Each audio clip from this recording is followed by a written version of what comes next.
digitalizimi i procesit. I pamundson ndërhyrjet nga jashtë. Ligji i prokurimit me patjetër duhet të ndryshohet. Tashmë shumica e defekteve në ligj janë identifikuar, qoftë nga institucionet operator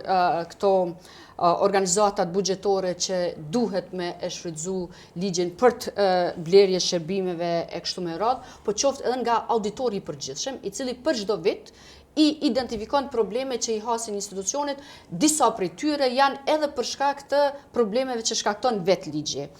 Ligji duhet të thjeshtoj disa prej procedurave, por gjithmonë duke e rritur transparencën.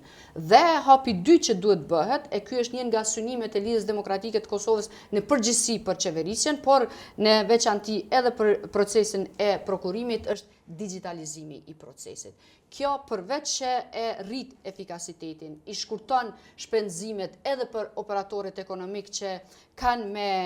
apliku në këtë proces, po ashtu e rrit transparencën edhe i pamundson ndërhyrjet nga jashtë, cilat shumë shpesh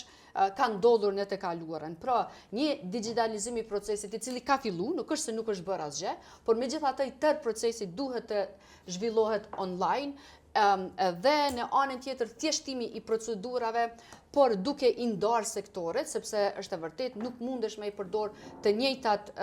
procedura për blerje të në shërbimeve të ndryshme edhe për blerjen e barnave. Janë disa sektor të cilët janë jetik dhe ata duhet të përdorin procedura tjera dhe pastaj duhet të bëhet një lloj decentralizimi i prokurimit ku secili institucion ata që mund paraprakisht me i planifiku ta bëjnë planifikimin, por të parashihen edhe procedurat për rastet emergjence, sepse nganjëherë institucionet edhe qëllimshëm nuk po i planifikojnë si duhet për me i lënë ato në momentet e fundit edhe për me përdor procedura siç janë këto procedurat një burimore të ku më shumë përdoren për afera korruptive, domethënë për t'ju favorizuar kompanitë caktuar, sesa për shkak se vërtet janë emergjente.